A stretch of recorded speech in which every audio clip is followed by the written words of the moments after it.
नमस्कार दोस्तों, net crack अड्डा चैनल में आपका स्वागत है। आशा करते हैं आप सभी लोग स्वस्थ होंगे। दोस्तों, हम जो है बिज़नेस इकोनॉमिक्स यूनिट पढ़ रहे थे, जिसके अंदर जो मैं आज टॉपिक लेकर आई हूँ वो डिमांड के बारे में लेकर आई हूँ। ठीक है, आज जो हम पढ़ेंगे डिमांड क्या है, ठीक है, डिमांड शेड्यूल क्या है, डिमांड कर्व क्या है, उसके बारे में पढ़ेंगे। ठीक है, इलास्टिसिटी ऑफ डिमांड जो है वो हम नेक्स्ट वीडियो में करेंगे। आज जो हम डिमांड का बेसिक जो है वो क्लियर करेंगे। ठीक है, सबसे पहले क्या है डिमांड क्या है। ठीक है, सबसे पहले पता होना चाहिए डिज़ायर क्या होती है, वांट्स क्या होती है, डिमांड क्या होता है। तीन तरह के होते हैं। डिज़ायर क्या होता है? डिज़ायर होता है कि मान लो आपको कोई चीज़ खरीदने की आपके मन में इच्छा है। ठीक है, आप चाहते हो कि मेरे पास कार हो। ठीक है, लेकिन अभी फ़िलहाल आपके पास कार को ख़रीदने के लिए पैसे नहीं है। वो आपके क्या रहेगी, एक डिज़ायर है आपका, है ना। जब आपके पास कार के पैसे होंगे तब आप उसे ख़रीदोगे, लेकिन फ़िलहाल के लिए अब आपकी सिर्फ वो डिज़ायर है। आप चाहते हो कि मेरे पास कार हो, लेकिन कार को ख़रीदने के लिए आपके पास पैसे नहीं हैं, तो वो क्या कहलाएगा? Desire. Next is want. Want क्या है कि आपके पास पैसे हैं, ठीक है, लेकिन आप ख़रीदना नहीं चाहते कोई चीज़। ठीक है, वो क्या कहलाएगी? Want. Next is demand. Demand क्या है? जब आपके पास पैसा भी है, ख़रीदना भी चाहते हैं और आप ख़रीद लेते हैं, वो क्या कहलाता है? डिमांड। डिमांड क्या होता है कि जब आप एक गिवन प्राइस पे, एक गिवन टाइम पे जब आप उसे ख़रीद लेते हैं, मतलब कि आपके पास डिज़ायर भी है, वांट भी है, मतलब आपके पास पैसा भी है। ठीक है, आप उसी प्राइस पे, जितने प्राइस का वो प्रोडक्ट है, आप उसी प्राइस पे ख़रीदने के लिए उसी टाइम पे जब आप विलिंग है, आप उसे ख़रीद लेते हैं, तो वो क्या कहलाएगा? आपका डिमांड। ठीक है जी, समझ में आ गया? Desire, want, demand. डिमांड का मतलब क्या होता है? Ability to buy, desire to buy और विलिंग भी है। एबिलिटी भी है, डिज़ायर भी है, ठीक है, आपके पास पैसा भी है, आपकी इच्छा भी है और आप उसको आसानी से खरीद पाओगे। ठीक है, आपके पास विलिंग भी है उसको खरीदने के लिए। ठीक है, तो वो क्या कहलाएगा? डिमांड। डिमांड फंक्शन क्या होता है? डिमांड फंक्शन क्या है? Demand of product X is the function of P X, money, price of related good, income, taste, others और price of complementary goods. D X मतलब quantity demand for product X. ठीक है, कि आप कितनी quantity demand करोगे product X की। P X price of commodity X, एक पर्टिकुलर प्रोडक्ट कमोडिटी एक्स, उसका क्या प्राइस है। Money, income of consumer. ठीक है, या तो मनी कितने पास है कंज्यूमर के, फिर इनकम, इनकम क्या है कंज्यूमर की। ठीक है, price of related goods, taste, others, price of complementary. Complementary good क्या होते हैं? जो आपस में मिलते हैं। ठीक है, जैसे कि इंक और पेन। ठीक है, कार, पेट्रोल, जो मिलकर एक प्रोडक्ट को कम्प्लीटली बनाते हैं। ठीक है, उनका क्या प्राइस है, ये सब चीज़ें क्या हमारे डिमांड फंक्शन। हमें पता ही है कि हमारा डिमांड का जो कर्व होता है वो डाउनवर्ड होता है, नीचे की ओर होता है। पर क्यों होता है, क्यों होता है इसका, ये क्वेश्चन बहुत इंपॉर्टेंट है। Why demand curve slope downward, कि हमारे डिमांड कर्व का स्लोप डाउनवर्ड क्यों होता है? सबसे पहला है law of diminishing marginal utility. Law of diminishing marginal utility का मतलब ये होता है कि जैसे हम एक प्रोडक्ट को ज़्यादा कंज्यूम करते हैं तो उससे मिलने वाली यूटिलिटी क्या होती रहती है? कम होती रहती है। ठीक है, सपोज जब आपको बहुत ज़्यादा प्यास लग रही है, ठीक है, आप एक गिलास पानी पियोगे, उससे ज़्यादा सेटिस्फेक्शन मिलेगी। जब दूसरा मिलेगी उससे थोड़ी कम, तीसरा उससे कम, चौथा तो आपको ये होगा कि मैं पी नहीं सकता। मतलब कि क्या होता है, एक पार्टिकुलर प्रोडक्ट को जब आप कंज्यूम करते हैं तो उससे मिलने वाली यूटिलिटी क्या होती है? कम हो जाती है। तो एक तो ये फैक्टर होता है। ठीक है, दूसरा आपका होता है इनकम इफेक्ट। ठीक है, दूसरा क्या होता है?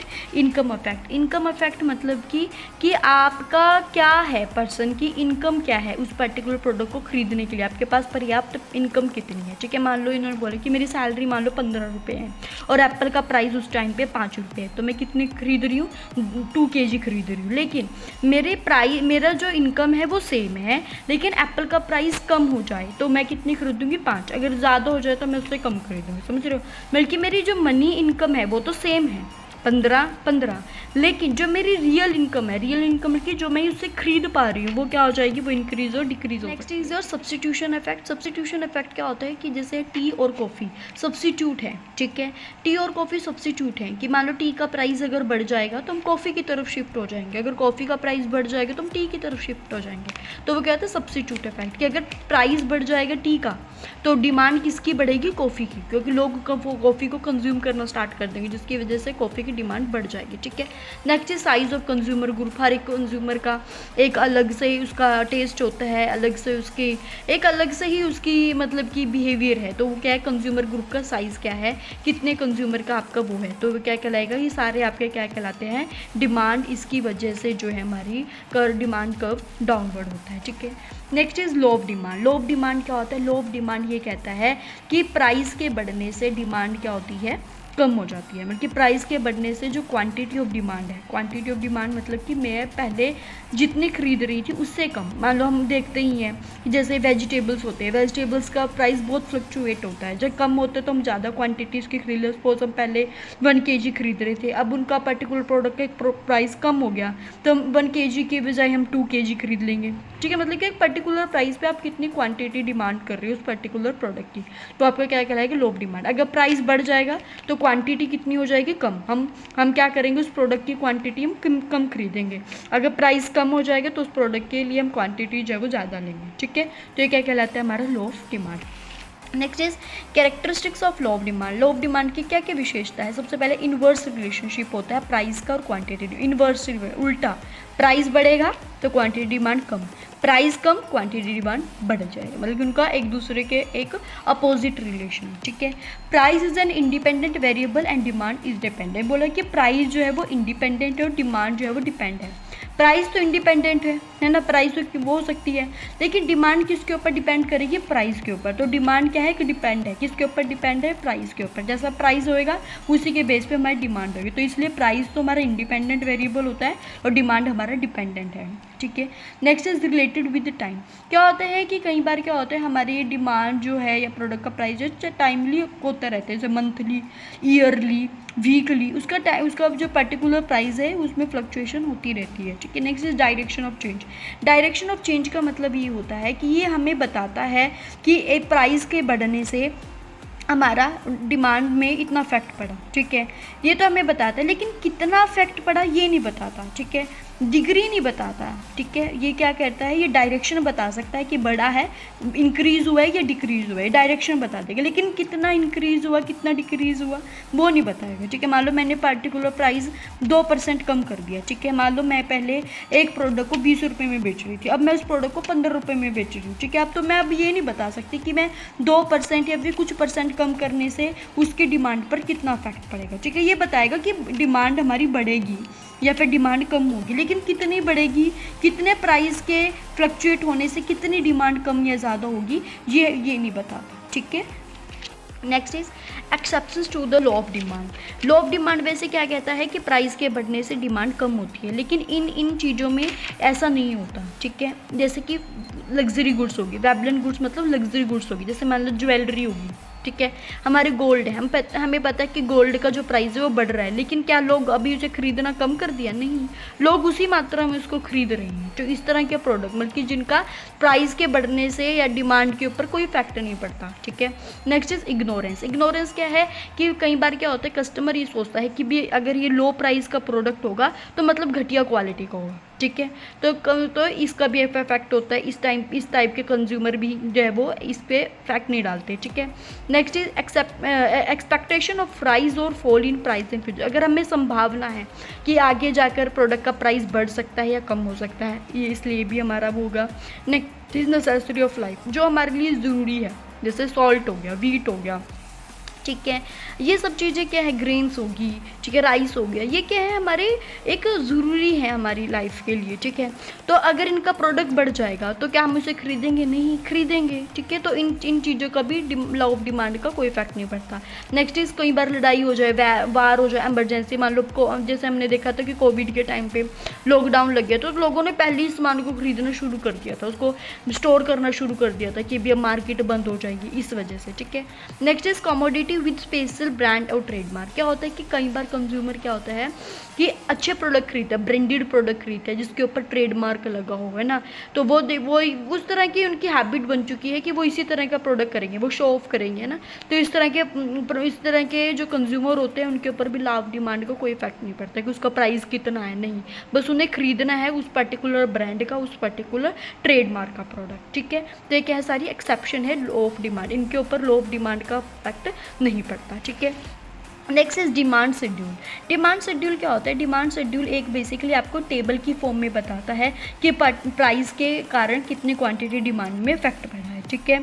इसमें दो तरह से होता है, एक होता है इंडिविजुअल डिमांड शेड्यूल और एक होता है मार्केट। इंडिविजुअल क्या होता है? जब मैं एक पर्टिकुलर एक कंज्यूमर की बात करूँ तो वो क्या कहलाता है? इंडिविजुअल, कि एक कंज्यूमर कितना खरीद रहा है प्रोडक्ट उस प्राइस से रिलेटेड, ठीक है। मार्केट में क्या कहते हैं? मैं पूरी मार्केट की बात करूँ, जैसे मान लो इसमें मैंने दो पर्सन लिए, मिस्टर ए और मिस्टर बी, इससे ज़्यादा भी हो सकते हैं। एक पूरी मार्केट की जब मैं बात करूँगी, ठीक है, तो उससे रिगार्डिंग मैं शेड्यूल बनाऊँगी। होता है शेड्यूल, ऐसे बना देना, ठीक है, ऐसे बनाना, ठीक है। जैसे लिखा देखो इंडिविजुअल डिमांड शेड्यूल में कि it show quantity of given commodity which individual consumer with by at all possible price at a given time, कि उस पॉसिबल प्राइस पे उस टाइम पे वो कितनी क्वांटिटी की डिमांड कर रहा है एक इंडिविजुअल पर्सन।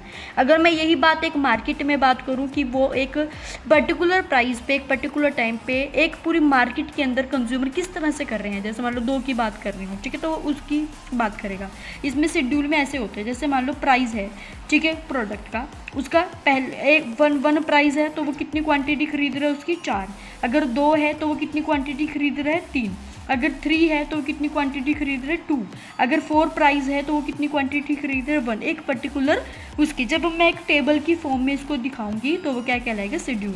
अगर मैं इसको मार्केट के हिसाब से दिखाऊँ, मार्केट में मैंने 2 लिए, डिमांड और consumer A, consumer B, price वही है, मान लो प्राइस 1 है तो ए पर्सन ने तो 4 खरीदा है और बी पर्सन ने उसी प्रोडक्ट को उसी प्राइस पे 5 खरीदे हैं, ठीक है।